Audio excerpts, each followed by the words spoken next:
Coming up on the Ensemble PSG Podcast, we're talking all about PSG's win over Nantes, the latest on Gianluigi Donnarumma, the Super Cup, and whether it's possible to have too much football. But first, a big thank you to everyone out there who has subscribed to Ensemble PSG on Substack. We could not do this without you, so we really appreciate your support. This is a free podcast episode, so if you're listening to the show right now and you want to support what we do, I encourage you to head over to psgtalk.substack.com and subscribe. Not only will you get access to future podcast episodes, but we have great content from football journalists with plenty more coming throughout the season. You'll also get access to our Discord server. So once again, if you want to get started, it's simple. Just visit psgtalk.substack.com. All right, let's get back to the show because joining me today, we have two guests. We've got Ethan from PSG Fan Club Boise and French football expert Jonathan Johnson. Ethan joined me first just prior to kickoff before the match against Nantes, and we discussed the Super Cup result, the pressure that's on Lucas Chevalier, and whether Ligue should consider playing a match in the United States. Then Jonathan Johnson joins me following PSG's 1-0 win over Nantes, and we discuss the issue of the increase in both the number of matches being played and ticket prices. He also shares his thoughts on Ilya Zabarny's debut and what this season could mean for Bradley Barcola and Desiree Doué heading into next summer's World Cup. I always enjoy catching up with Ethan and Jonathan, and you'll hear their thoughts on all these topics and more right after the intro.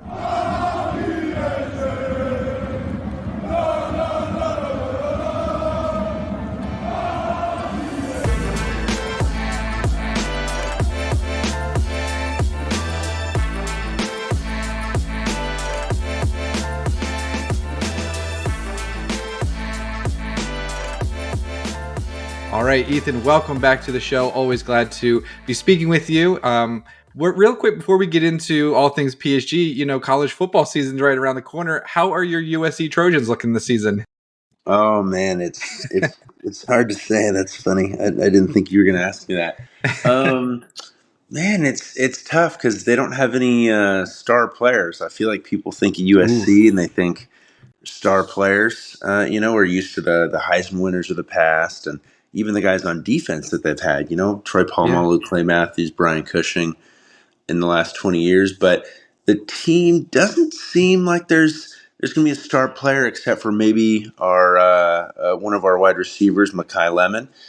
Other than him, I think it's just a pretty balanced team. So I think it's going to come down to the coaching because Lincoln Riley was not good in offensive play calling last year, but the defense was massive improvement on defense. So if Lincoln Riley can do his job as a play caller this year, then I think maybe they go 10-2 and sneak into the playoff. But I'm probably expecting 8-4 or 9-3.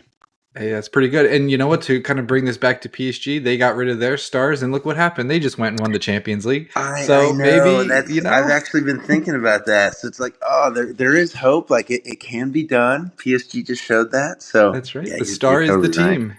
Yeah, you're totally right. Absolutely. And another just kind of light question for you before we really dig into Super Cup and Donnarumma and all of that kind of stuff that we absolutely need to talk about is, what do you think about this third kit? What do you think of this red look? They're wearing it today for the match against Nantes, which I probably should tell people we're recording just maybe about a half hour before kickoff. What are your thoughts on that kit? Yeah, I'm kind of not used to red kits. I don't own a single red kit of ours. I don't know. It's mixed feelings. I think isn't the badge in the middle of the shirt as well? It is. And they had one several years ago, a red kit, and I did pick it up. I do like the red kit. I don't know if I love this one though. Yeah, I think there's been better ones. I think it's pretty solid.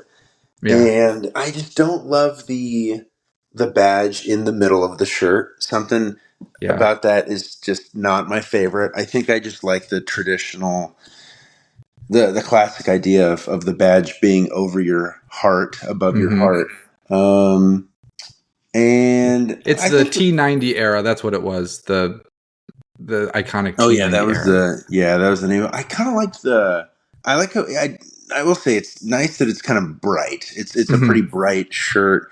I think the collar and the end of the like the sleeves are blue.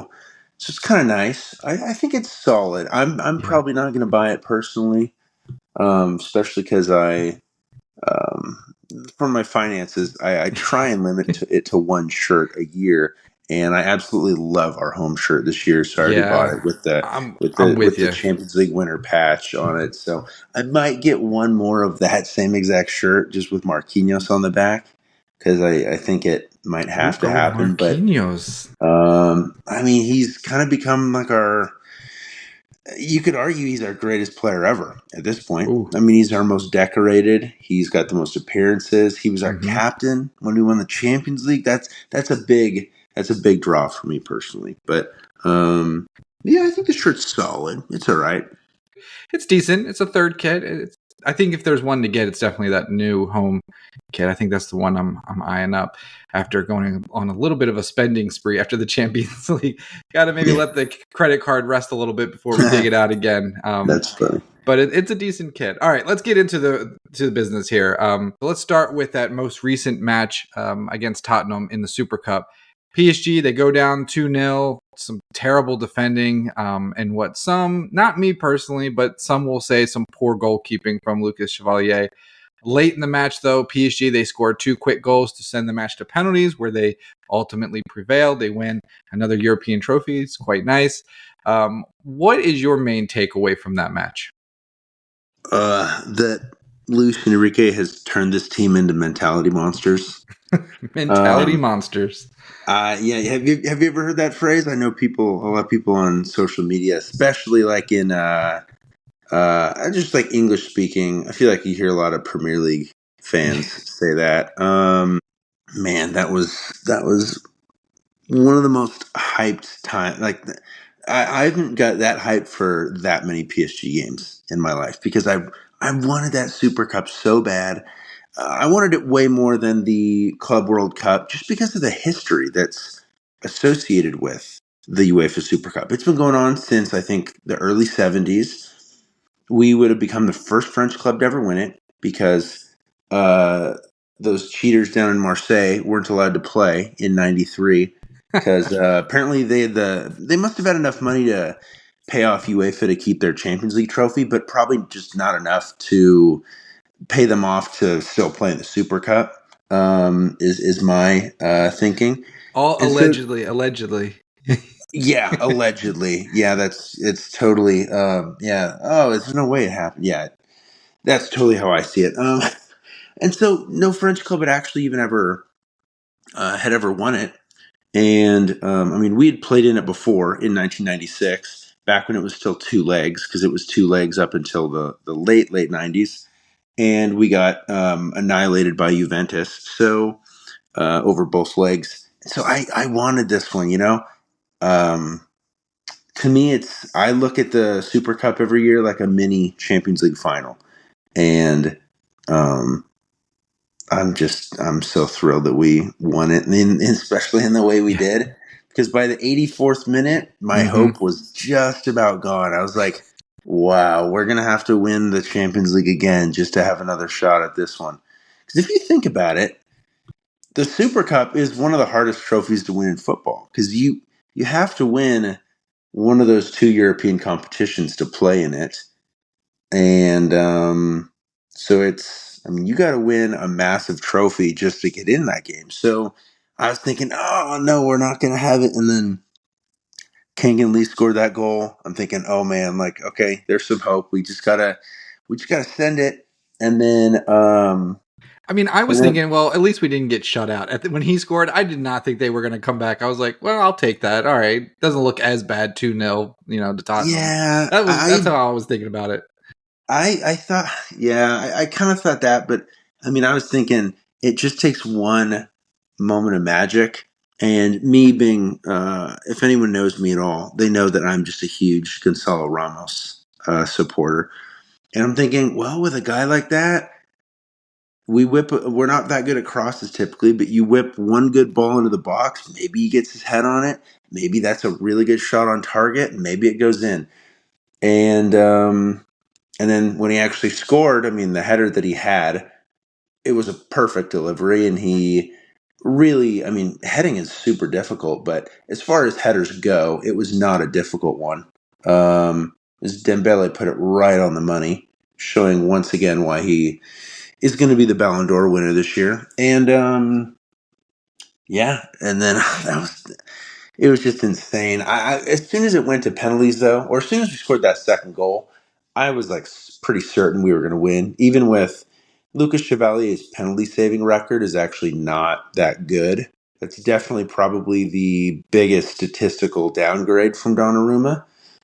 Even though on paper he looks to be an upgrade in most other departments, if you're considering what Lucho Ball and Luis Enrique kind of requires from his players.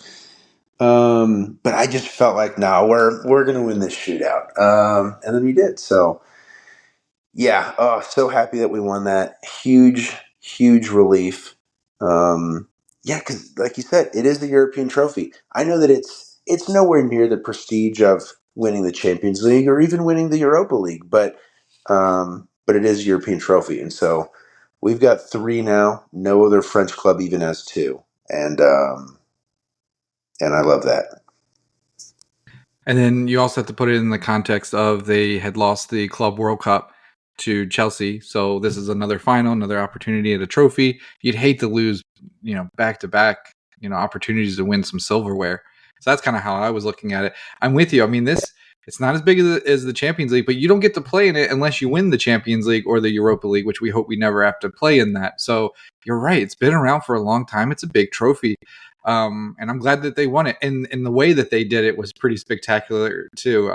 It's always good beating a Premier League side too. So when you look at it in this calendar year, I guess you go back to late last winter when the City match was. When was that in January when It PSG was played in City? January. Yeah, it That's was right. like Okay, January. yeah. So just in this calendar January year, 22nd.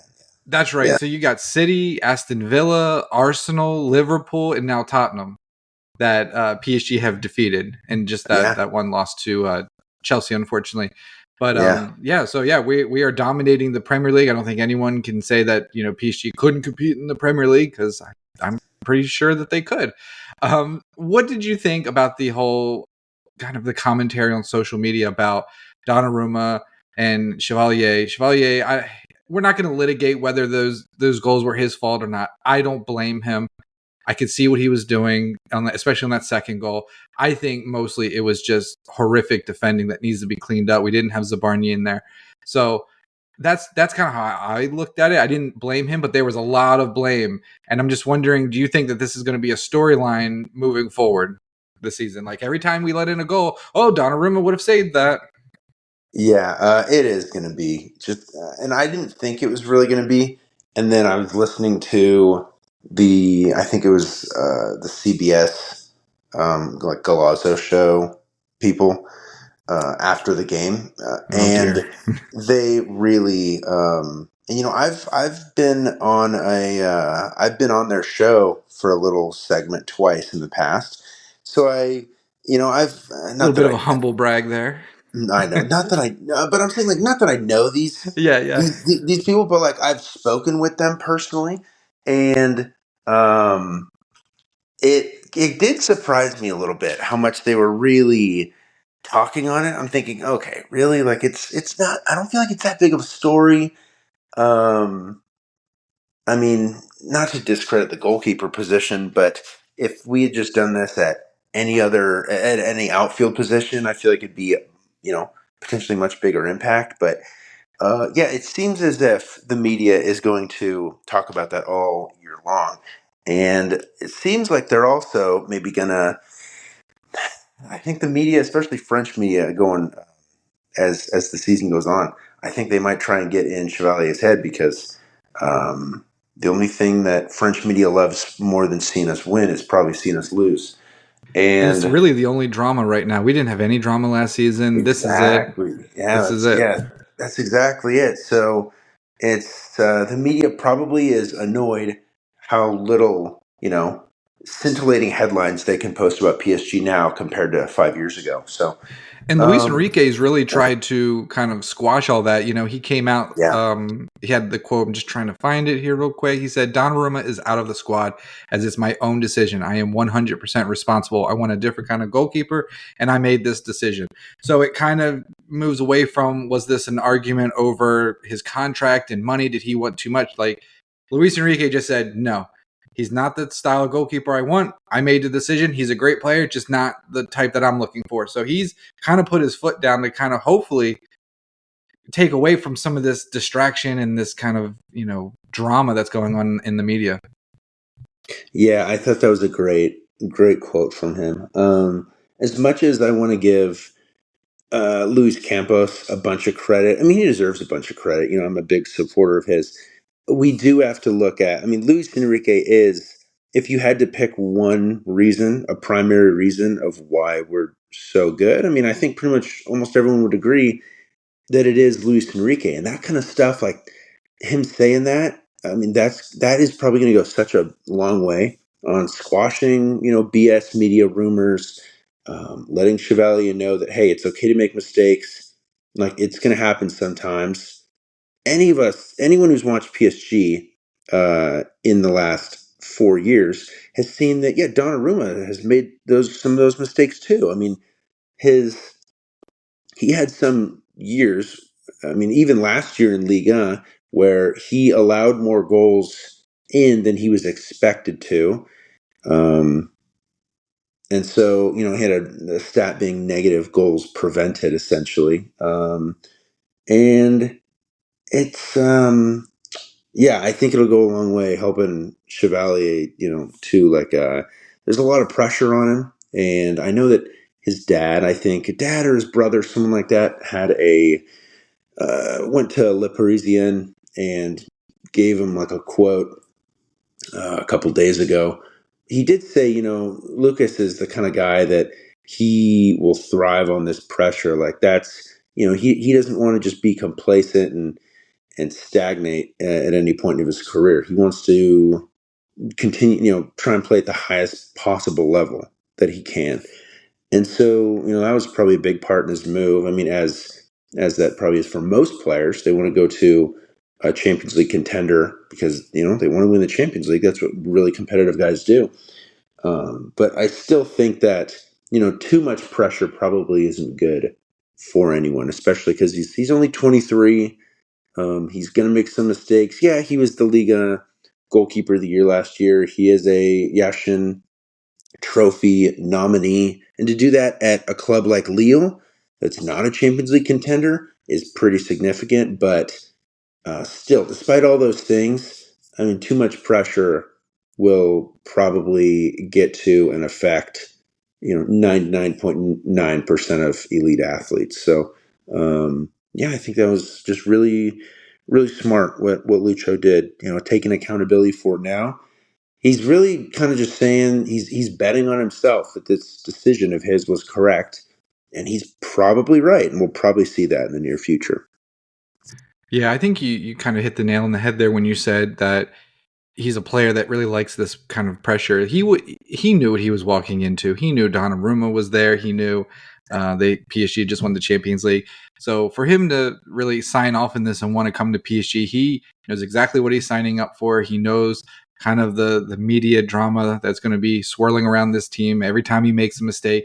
And for him to say, yeah, I want some of that. I love that mentality. We'll see how it plays out. I think he's a great goalkeeper. We had Robin Berner on the Ensemble PSG podcast, and he was reading off all these like really in-depth stats of the gap between Chevalier and Donnarumma is pretty significant in favor of Chevalier in terms of who's the better shot stopper. And so I think overall PSG did get the better goalkeeper. With Donnarumma, he was decent while he was here. It's hard because that last 6 months he was elite, but up until that point, he had made mistake after mistake. We were, is it time to move on? We can go back through the archives and find those shows. So I think PSG made the right decision. He's going to be able to play with the ball at his feet. You need a new wrinkle when you head into a new season. I think Chevalier is going to play a big role in that, where he's going to be able to do spray the ball out wide and get it to those wingers and launch attacks. And so I like this new wrinkle. I like that Luis Enrique is sticking with his decision. Let's see if it works out. Luis Campos and Luis Enrique have given us no reason to really doubt them. Maybe other than missing on Hugo Ekitike, but that's for another show. We can talk about that sometime. What do you think is next for Donnarumma? Because right now it's a little awkward. Chevalier and Donnarumma are in training together, and then Donnarumma is left off the team. It's awkward. Where does he end up? It seems like maybe Manchester City. What do you think? Yeah, I bet he probably ends up at Man City. Because Man City are trying to sell Ederson right now. I just think there's not a lot of clubs out there that are going to want to pay 25 mil transfer fee or maybe a little bit more, plus the wages that he's going to ask for. And it also be a club that Donnarumma is going to want to play at. I mean, he's going to want to play in the Champions League this year, I would imagine. When I heard that the rumors about him maybe going to Manchester United, I was thinking, dude, they're not even in Europe this year. That would bum me out. I've never been like the biggest Donnarumma guy. I like him, but he's not one of my favorite players in the team. So I'm thinking if he were to leave, despite that, even though he hasn't been one of my absolute favorite players, I'm thinking, don't go to a club that's not even in Europe this year, man. Like you're so good. You're gonna win the best goalkeeper award. I think it's at the Ballon d'Or ceremony in September. Yeah. You're better than United. You got to stay in Europe. Yeah, you got to play in the Champions League still. So, and apparently Pep Guardiola really likes him. So I think that'll probably happen. Even if, it's a deadline day move and we sell him for 25 mil. That's totally fine. I mean, his wages are big. And if we can get 25 mil for a guy who's going to be a free agent in 10 months, then pretty good business for a goalkeeper. We'll take it. And we got that and some sell-on clauses. We still have Xavi Simons, who's looking for a club. We'll get a sell-on clause from him. Callum Wendo, I think we got a sell-on clause with him. And I think Mukiele just went to Sunderland for around 12 million. So, we got some money coming in, and I think Donnarumma will be the big sale. So that'll be good. And we, hopefully maybe pay for half of the transfer fee for Chevalier. We'll have to see. PSG, they're coming off a very long season. I think it was 65 matches they ended up playing in the 24-25 season, something ridiculous. 65 matches, and the season was about 340 days long. It's insane. And so we say that they're probably going to play another very long season. You've got to think they'll at least make it to the knockout stage, or maybe not. We'll find out at the end of this question. And then of course the World Cup. So my question for you, Ethan, is what are your expectations for PSG this season in all competitions? Maybe take them one by one, and I'm curious if we align. Yeah, so got to win Liga.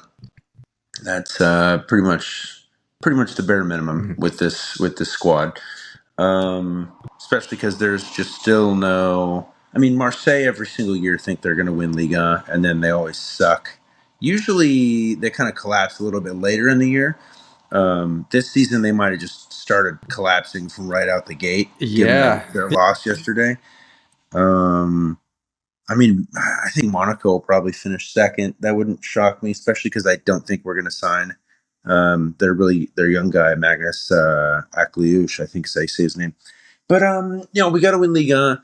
The Coupe de France, it's a one, single game knockout tournament. And so anything can happen, but we should probably win that. You just got to think. We didn't lose a game against a French club for almost a full year, basically.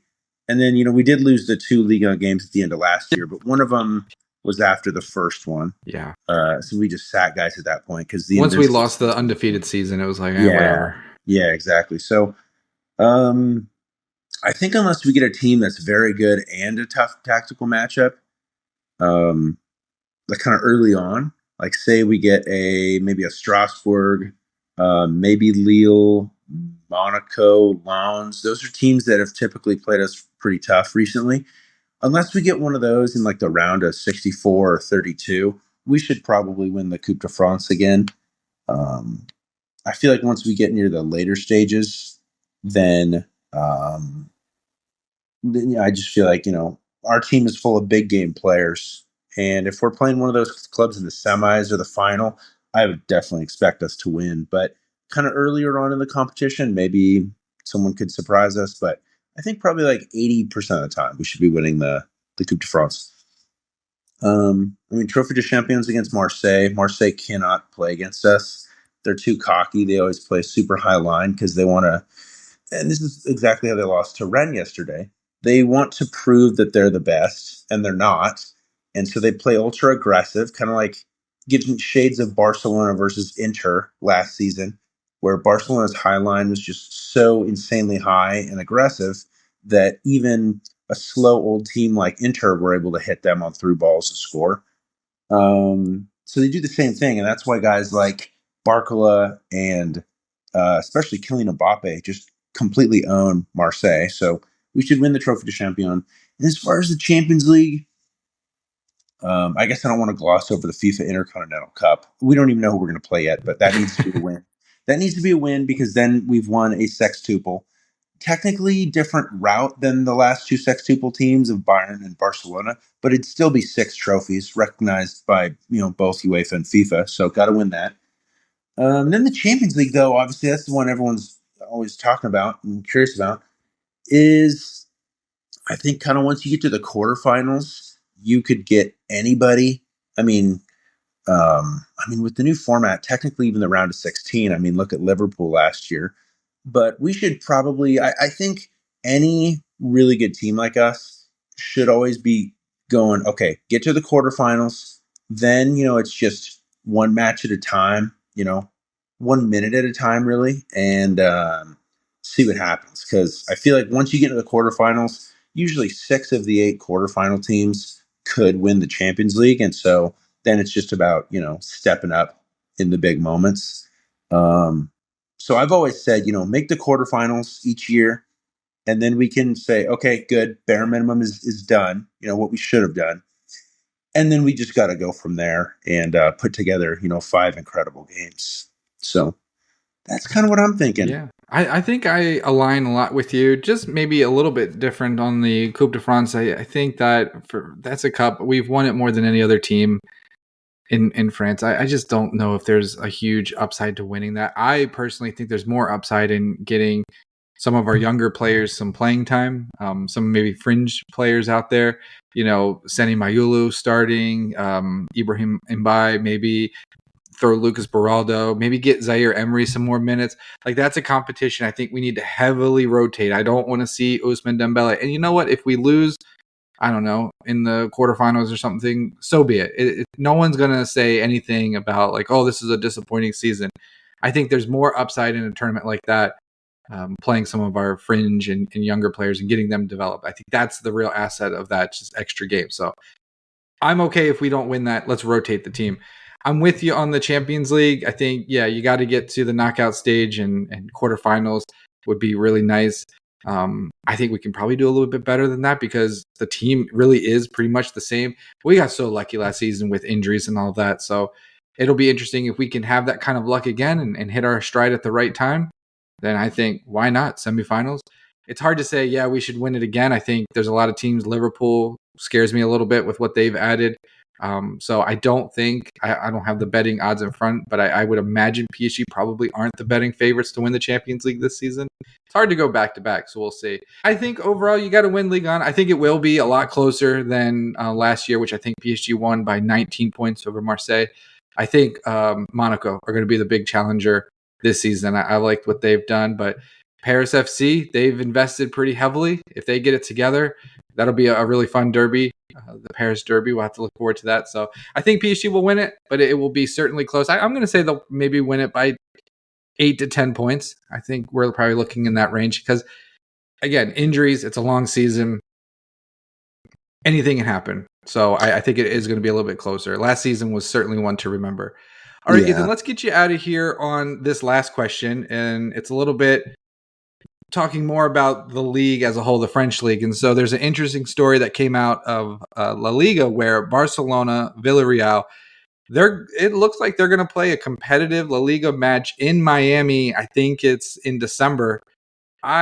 We've talked about this. I've said that Liga needs to look into doing this purely for marketing purposes.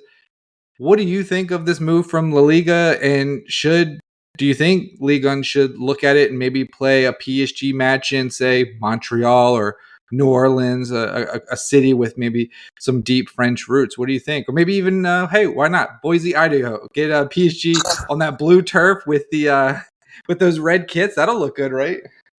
Oh, there's no way. I would if they ever by some miracle put a Liga game in Boise, Idaho, which would be the weirdest thing ever. But if they did, then I'd go, okay, first off, bizarre. And also, I'll touch on this in a minute, but that just feels wrong to me. And then the second thing, even worse, would be playing on that blue turf. I know everyone likes it. They're technically my alma mater's rivals. Since I'm a University of Idaho alum, go Vandals. And so I already kind of don't like the blue turf, even though I live a mile from it. But that turf is just, oh my gosh. There, we'd probably have two guys get high ankle sprains on that turf in the first Down goes 45 minutes. Hakimi. It's not the greatest playing surface in the world, especially for football. For American football, it's, you can play on turf. I feel like, well, it kind of depends. I mean, I know there's this big movement in the NFL to just try and get everyone to have grass fields, and I like that idea. But for football, association football, I would not love the idea of them playing on that. But I think your idea of Montreal or maybe Toronto or I was thinking New Orleans. New Orleans, yeah, those. If they were going to put a Liga match in North America, I feel like it would have to be in one of those three cities. But I'm still against it. I love the idea of putting the Trophy du Champion, the French Super Cup, in somewhere like that. Like, I don't think they've organized where the Trophy du Champion is going to be this next season, but it's going to be a Look that up. classy. It's going to be us versus Marseille because they finished second in the league, and putting it in Quebec or New Orleans, I think, would be a great idea. But that's as far as I think it should go. I know that for money wise, I'm talking about PSG finances a lot and all that. I get that it could be a bigger draw, but it would just be one match. It's not like a whole tournament. Like getting a whole tournament like the Club World Cup in the U.S. That makes a lot of sense. I feel like that's not a crazy idea, but having those, No location yet. yeah, For that's what I for thought. the Trophée de Just like Champion. last year, they didn't figure out the location of last year's until November or something, and the match was played at the Yeah. beginning of January. So You have to go back to 2015. That's when PSG played Lyon in Montreal, Canada. yeah, And I according to remember that. Yeah. Wikipedia, you had 20,000 fans show up there. In 2012, you had Lyon versus Montpellier at the Red Bull Arena in Harrison, United States. So if Harrison, What the New heck? Jersey, can They put host, it why in can't Boise, Idaho? they put it in New York Red Bull Stadium. That's so weird. Yeah, but that's in the New York market. So I get it. People from New York City, where if they really wanted to see that, probably wasn't. I don't know where Harrison is as far as the New York metropolitan area, but I'm going to assume it's not far away. Look, I'm going to just assume these numbers are correct in terms of attendance on Wikipedia. Back in 2009, Bordeaux played Guingamp in the Trophée des Champions in Montreal, Canada. What do you think the attendance was for that, according to Oh, Wikipedia? Bordeaux against Guingamp. Oh Yeah, gosh. Oh boy. In Montreal, already in thinking that Montreal, the Stade Olympique. Oh, in the Olympic Stadium. Well, a pretty big stadium, but oh gosh, I can't imagine the Come on, attendance. give me a number. You're going to I'm, be shocked at this number. oh boy, I'm gonna go really low. Hopefully, I'm right here. I'm gonna go like 10,000. 34,000. Really? Wow. 34,000. Again, Weird. Wikipedia is accurate. Bordeaux Guingamp drew 34,000 people in Montreal. You In, put this, in you put 2009? PSG coming off Champions League against Marseille in Montreal, in New Orleans. I got to think you're getting 50,000. I have to believe Yeah, that. no, you totally would. That's the thing. The Trophy de Champion, I'm so good with that being played overseas. But Liga games, it's a bit different. I really feel like those games should be played at home. But Trophy de Champion, yeah, put it basically wherever you like. And I hope they put it in New Orleans or Montreal. I mean, if they did that, I would consider making a trip out of that because I think it'll be early January again. Yeah. But I just feel like Liga games. Yeah, I know there might be an opportunity for more money there, but I'm a little bit of maybe a traditionalist in that sense where I feel like league games should be played um, at home. But I did like with Villarreal. I think their president Yeah. said that they were gonna do some travel package for season ticket holders, Yep. and get them to try and get them to the game for like really no added cost. Yeah. And if people didn't want to go or couldn't go, then I think they'd get like their like half or maybe it was double. I don't know what the number was, but like a big chunk of whatever their season ticket was, the money back. So that's pretty cool that Yes. they did that. And I Yeah. love that. Yeah, because everyone's like, oh, what about people who paid for season tickets? It basically is a Yeah. wash. And, Yeah. obviously you don't get to watch the game in the home stadium, but it's not really any money out of your pocket. I mean, we've seen the NFL doing this for years. I saw the NBA this season. They're going to be going, across the pond, as they say, and play different countries. Yeah. Major League Baseball has done this. So pretty much every big American league has gone overseas and played in different countries. You see La Liga starting to kind of dip their toe a little bit in this. We don't know what UEFA has ruled yet. It still may not happen, but look, I mean, we saw at the Club World Cup, this thing is all about money. They're running these guys into the ground. And if everyone else is doing it, maybe I'm like you, maybe as a traditionalist, you don't want to see it. But if this is the way the world is going and these teams are in trouble and you need to generate big television deals, maybe you got to bring a PSG game, a Ligue 1 match to the United States. Maybe that's just something you have to do to stay viable and bring money to the other clubs, as much as some of the hardcore fans may not like it. At the end of the day, it's a business. Yeah, I mean, if it's a thing where we're thinking that this could add a big chunk of revenue to a lot of these smaller clubs, even clubs that may not be playing in that game, but like you said, it helps with TV rights and sponsorships, etc. If it's something that is going to keep those smaller clubs like the Lorients um, and the Le Havres of the world, in business, then yeah, I think we should do it if that's really like the only realistic option that can be taken as far as generating more money. But if it's not needed, I would just love to know if they're going to do that. The money that they make from this game, how are they going to distribute it? Because if it's all going to go to the two clubs playing, because they definitely have PSG and then one of the other probably top six clubs. If they're the only two that are going to get money out of this game because they're the ones playing in it, then I don't really see any point in that game happening. Yeah, and I Outside of France. I would like to see PSG probably give the majority of the money to whatever team. Like if today's match against Nantes was played over here, I wouldn't mind seeing them give most of the money to the other team. I do think it would help if we got more American owners of Ligue 1 teams. I think if that were to happen, then maybe they would bring some games over there. You see a lot of American owners, probably almost half, right, in the Premier League are Yeah, American. I mean, it's a sizable number. yeah, At it least might be half. like 8 or 9. Yeah, it's Yeah. probably close to half. So if we start But seeing that in the French league, then maybe, kind of see that migration of playing games over here. So we'll see. I just want to get your thoughts. I thought that was an interesting story that came out. So I just saw on BN Sports, we're excited to watch the match there. The team is starting to warm up. So I'll let you settle in and get ready for the first Ligue 1 match of the season. I won't. Well, do you want to share your quick prediction? Give me a scoreline. You think PSG win this one? yeah, I bet they win like 2-1.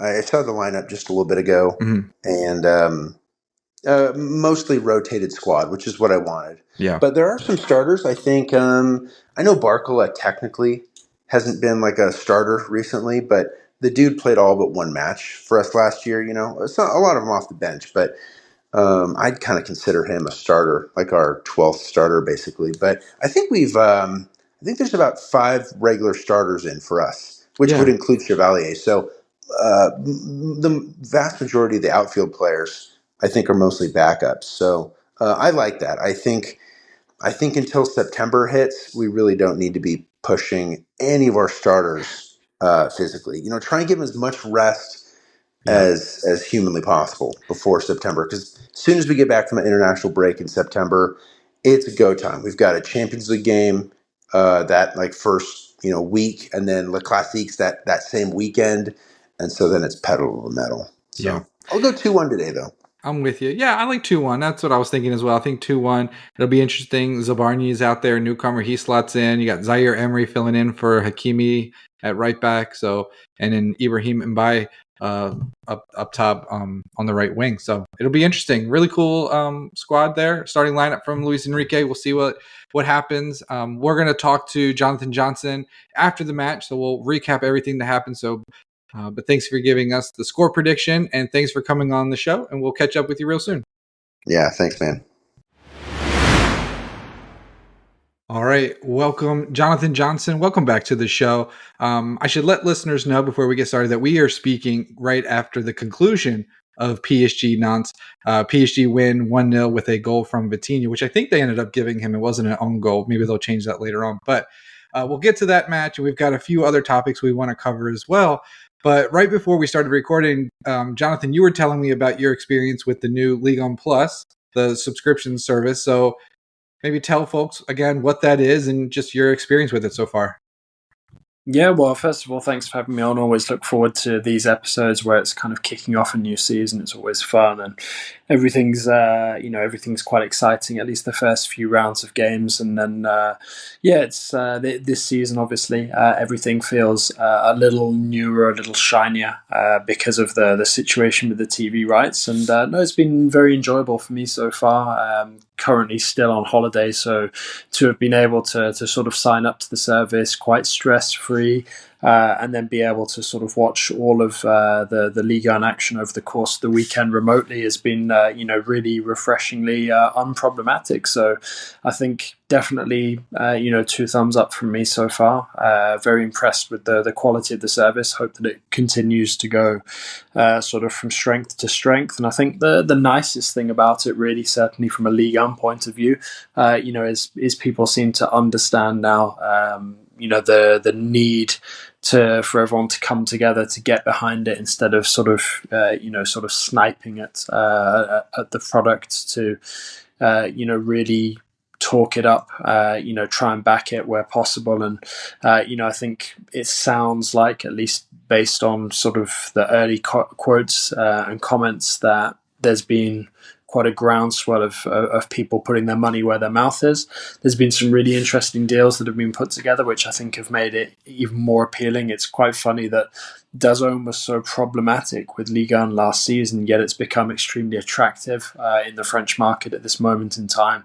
They're offering sort of the first 3 months at around €10, which then changes to €15 per month. And I think that's a minimum engagement of sort of 1 full year, so 12 months, which I think is pretty decent value when you factor in it's not just Ligue 1. You've got a bit of Serie A in there. You've got some Belgian football in there as well. Pretty sure you've got the NFL with that as well. I'd have to double check that, but I think you've got some LIV golf as well. So it's funny how sort of DAZN went from being really criticized and much maligned last season for really struggling on the domestic front with Ligue 1, yet has then sort of come out kind of on top of the situation as one of the big winners of deciding to pair up early on with Ligue 1 Plus, because right now they're sharing a very high quality content, and because of sort of the position that Canal Plus has taken, where it's kind of taken itself out of the potential negotiation to even sort of share the product. I think that's probably bringing in DAZN a fair bit of business that wasn't necessarily there last season. It'll be interesting if DAZN or if Ligue 1 Plus will come to the United States. Anyone listening in the US will know if you want to watch PSG, you have to find some way to get beIN Sports. I believe after this season, Ligue 1, the governing body of French football, can get out of that contract, and maybe they go with DAZN or something else. So who knows what the future will hold, but it's promising that these other platforms are sort of taking off, and they're really, have a good product. They're showing Ligue 1 football in a great way. So that's always promising. So we'll keep an eye on that one.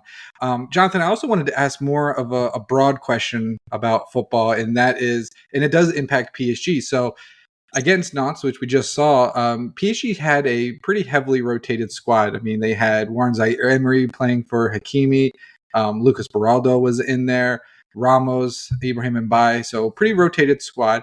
And you have to think that was because of lack of a preseason due to the Club World Cup kind of filling up the summer there. Of course, we know that tournament was largely seen as a cash grab by FIFA and participating clubs. And then there was this story in The Athletic that I saw about your hometown club, Aston Villa. They're now charging £77 for an adult ticket in the Holt End. And I'm just curious to get your thoughts on this. In your opinion, are the governing bodies of football playing a dangerous game where they are not only exploiting the players and kind of running them into the ground with the number of matches, but then also the fans as well, signing up for all these streaming services? If you wanted to go to the game, you have to pay all this money. Are we looking at maybe a point in football where something's going to break, something has to give? Yeah, I think we've been moving towards that point now for a fair while. I think right now at this moment in time, and I'll try and sort of address all of those different points kind of individually, even if it is kind of all sort of interlinked and basically, more or less kind of the same question and the same topic. I think right now at this moment in time, sort of mid-August, one of the major factors is, yes, there's some players sort of coming back later than others. In PSG's case, the entire squad, where there's, essentially been no preseason with the exception of the Super Cup game, and obviously there's silverware at stake. When you play that match, and PSG ultimately were able to pick it up in midweek, but it is it's a game that's not necessarily always considered competitive by the teams competing in it. But I would also say that August is a particularly tricky time because for clubs and for managers and for the players as well, you've got the opportunity to use the first couple of games of the season, certainly the domestic leagues that start early enough, to potentially put players in the shop window for potential moves before the end of the month. That's also a consideration. And I think as well, sort of answering the question about the ticket prices, I think it's, Villa in particular, I'm not going to say they're a unique case because it happens sort of more and more often in the Premier League, but they are not, I'd say they're becoming increasingly less of an isolated case because it's just so hard to compete with the really established powers. And it feels like, especially in leagues like the Premier League, it's almost becoming a closed shop to those clubs that want to be ambitious. And, it's difficult to kind of draw too many parallels between PSG and Villa because, ultimately Villa are not the dominant force in the Premier League in the way that PSG are in Ligue 1. And obviously, there's sort of levels between the two teams, as we saw last season, as PSG marched to continental success and Villa ultimately fell away, making way for PSG to triumph. But I feel like Villa's one of Villa's main ways of trying to address the PSR limits that are applied to Premier League clubs at this moment in time is to try and charge fans as much as possible especially when it's big games. And Newcastle at home, okay, it's not the biggest Premier League fixture, but it's definitely one of the bigger fixtures. So I think they said it's a tier 3 match now. They've moved it up according to that article. So according to Aston Villa, that is a big game now. Yeah, but and I think that reflects the fact that the club are having to look at every single possible way, of potentially making money. And I'm not saying that they're looking for every single way to potentially charge fans, big money. And it's been mentioned a couple of times, even last season, by Emery in his pre-match quotes in the match day program that the management staff of Villa, they do appreciate that Villa fans are being asked to pay a lot of money, in order to attend as many games as possible, especially a team like Villa that have great following on the road as well as at home. And it is difficult. It's becoming more and more difficult to be, sort of one of those match-going fans where you're able to be in the stadium, especially in the, for the home games, sort of twice a month at least, if not more. And then, you're also having to shell out to be able to watch your team in the away games on TV. Yes, there are some, sort of hardcore fans as well who sort of follow the team home and away, and that takes a lot of dedication, two takes a really massive amount of money these days. But it does feel like sort of the governing powers in football at this moment in time are playing a risky game, because ultimately they are asking the players and the fans to contribute as much as possible. And, it does push everyone sort of towards this breaking point. And I kind of feel like Ligue is quite an interesting case study with that, because the breaking point, when it arrived, was not actually necessarily due to these pressures that are being applied at the moment. It was due to bad governance instead.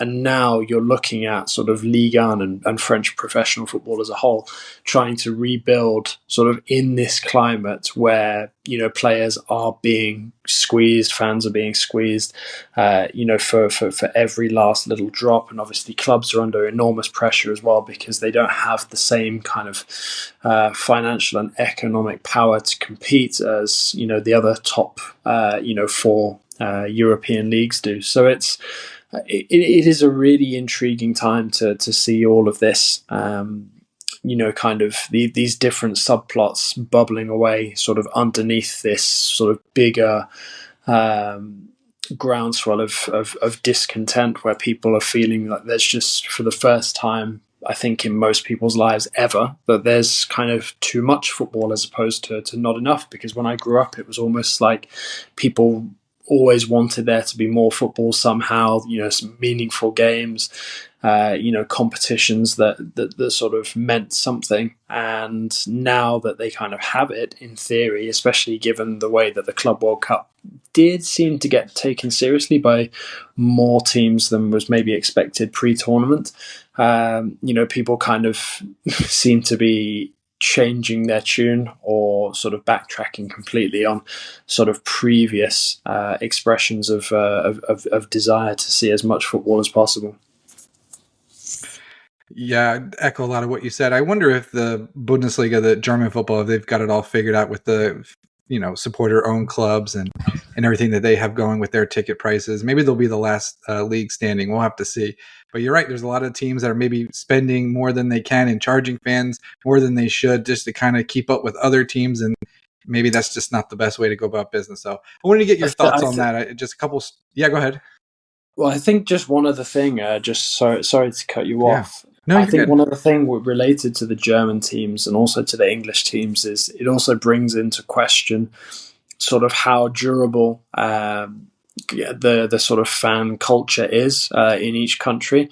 Now, I never sort of look to kind of denigrate, French football and French fan culture. If anything, I try to play it up wherever possible.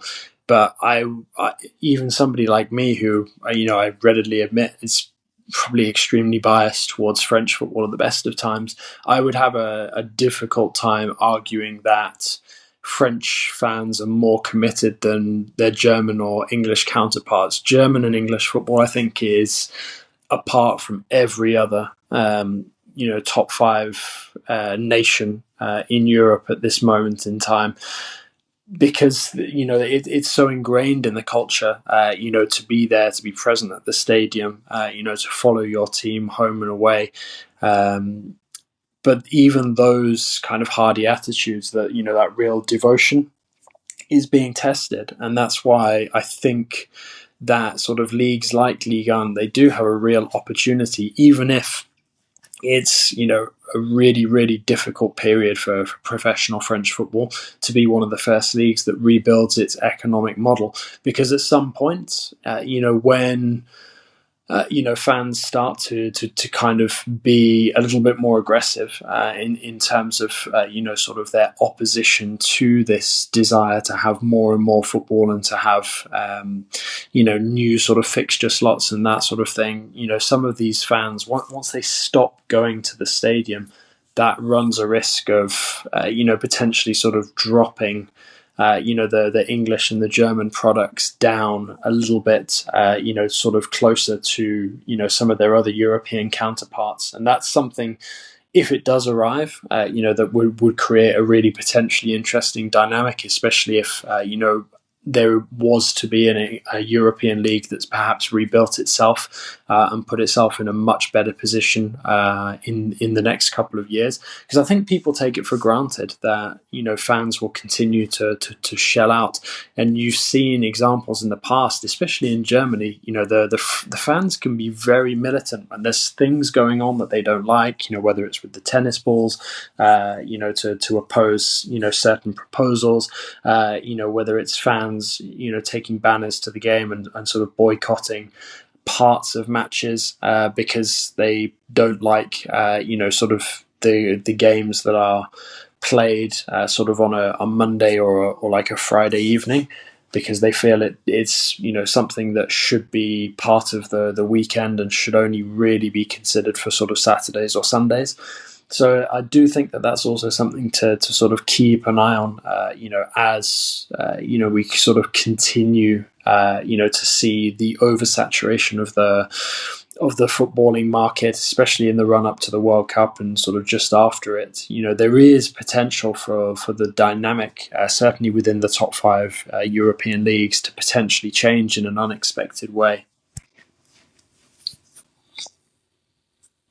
Yeah, and I think, here in the United States, I think that's why American football is so popular. You get, 18 games, and then that's it. And the rest of the time is filled up with just talking about the sport, who's moving where, that sort of thing. So, yeah, I think in this case, less is more. And I think you're right with German fans and other fans. You just have to wonder if they start, to stop showing up.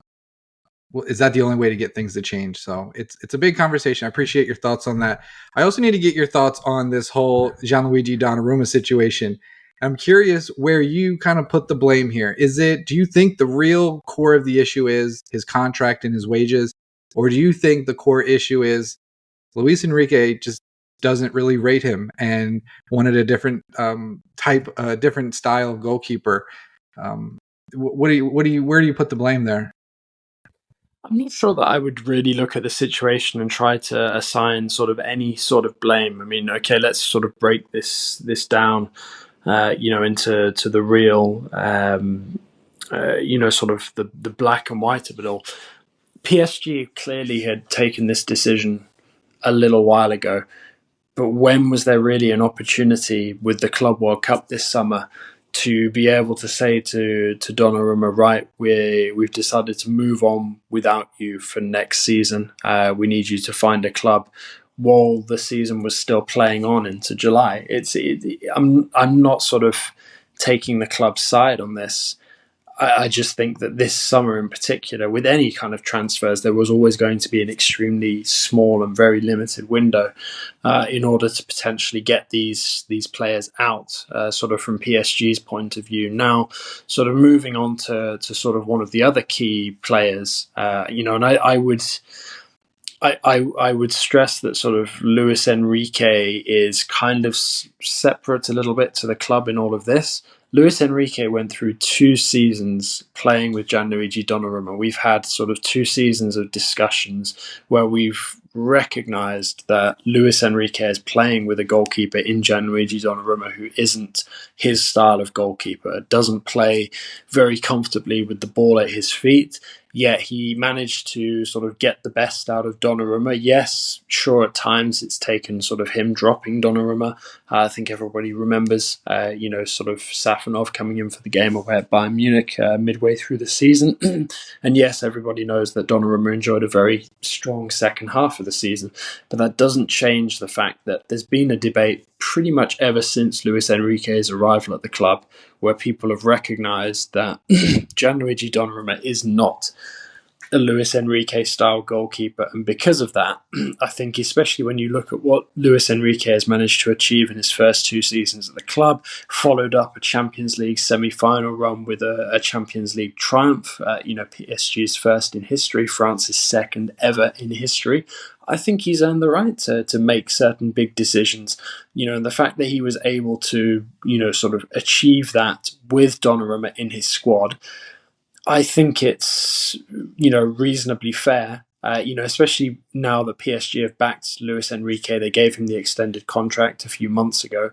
I think it's fair that he's being allowed to call the shots. He has earned the right to shape this PSG side on the pitch the way that he wants to. He doesn't have to be obliged to continue with Donnarumma because Donnarumma is a big name, recognisable, and is on a big wage. People also forget that, Donnarumma was brought in by Luis Campos, his predecessor, Leonardo. So, the contract structure at PSG has completely changed since Donnarumma's arrival. Also, I think, listening to sort of to assess Donnarumma's sort of side of this, and it's mainly come via sort of his agent and some of the, what I would say were ill-advised quotes recently. One of the quotes that really stuck to me basically mentioned sort of the Atletico Madrid game and suggested that sort of Donnarumma wasn't sort of happy sort of with what PSG were proposing and essentially broke off talks like ahead of the Atletico Madrid game, which coincidentally was one of Donnarumma's worst performances of the season, where right at the end of the game he cost PSG a goal, which at that moment in time looked like it could have been fatal to PSG's Champions League chances. So for me, I'm not saying that I like the way that the scenario has unfolded this summer, but what I'm saying is I don't see that there ever really having been any way that it would unfold differently, with the exception of PSG perhaps, dropping out of the Club World Cup much earlier than expected and obviously earning a lot less money, which I think would have probably put them under even greater financial duress. And maybe, the sort of circumstances around Donnarumma being sort of, so to speak, forced out of the club could have been, PSG might have been forced to adopt even more aggressive tactics with that regard. So for me, I struggle to see a way that this could have played out much differently, solely because of the fact that, PSG's off-season was essentially, 3 weeks, if that, between the last ball of last season being kicked and the first ball of this being kicked. So for me, I think that I personally understand Luis Enrique's vision of how he wants PSG to play, and I think it's fair enough that he would want a goalkeeper that is more suited to his style. But I've also been saying that since the day that Luis Enrique walked in the door. And I think for the club, going back to sort of the original point, this is the last possible opportunity for PSG to potentially cash in on Donnarumma, somebody who is a saleable asset at the end of the day because he is a very talented goalkeeper, albeit one who I think performs well when you're assessing goalkeepers using slightly outdated metrics. I think modern goalkeepers have to be comfortable with the ball at their feet to a certain degree, and we know that Donnarumma isn't, so that makes him something of a bit of a retro style goalkeeper where everything is based around shot stopping, which, is great when, you need the goalkeeper to pull off a reflex save. But when you need him to do something a little bit more routine that's rooted in the style that the team is playing and he's unable, he's incompatible with that, then, I think ultimately the head coach who, in this situation, which hasn't always been the case with PSG, has the final say. I think it's fair enough that Luis Enrique, after 2 seasons of playing through I'm not going to say the pain barrier, but playing on with something that was not quite to his liking stylistically. I think it's about time that Luis Enrique has earned the right to finish molding this PSG squad in his image. And just going back to sort of the club's point of view in terms of the business that could be done, people forget that Donnarumma was essentially a free transfer. Yes, it cost a lot in terms of the signing on fee and the wages, but if PSG can sell Donnarumma for a sensible amount of money, whether that's to Manchester City, whether that's to somebody else, PSG essentially could ultimately turn something that's not always looked like it was going to work out, given sort of the finances involved, into actually a very good piece of business, because nobody will forget that Donnarumma was part of PSG's success story in the Champions League, and nobody can take that away from him. Sort of does make that Champions League run a little bit more impressive, knowing that Luis Enrique was doing it with a goalkeeper he didn't fully back. So it's just interesting how that ended up working out. And it seems like Manchester City are the most likely team to sign Donnarumma. We'll see what kind of transfer fee PSG can get for him. They need to offload Ederson, so a couple more dominoes need to fall before Donnarumma's out. And in the meantime, he's training alongside the team, and so slightly awkward, but I think they'll all be professional about it and move on, and we'll see what kind of fee we can get for him. Let's get into just real quick the match that we just watched in Ligue 1. PSG defeated Nantes 1-0 with a goal from Vitinha. I'm curious, Jonathan, to get your thoughts on Ilya Zabarny in particular. He comes in, he starts, and I thought he played really well. And you talk about Luis Enrique molding this team and his vision. What did you think of the former Bournemouth defender there?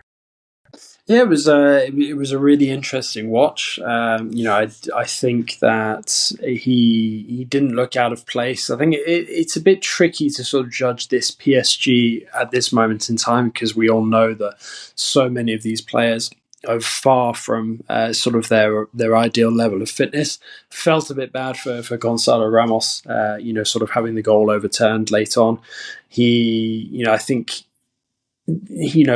the way that the Super Cup played out, with him being sort of one of the heroes, if he'd been able to sort of continue to build that momentum with another goal here, I think that really could have potentially changed the complexion for him, as the season, really sort of gets underway, and the players, build up a suitable level of fitness.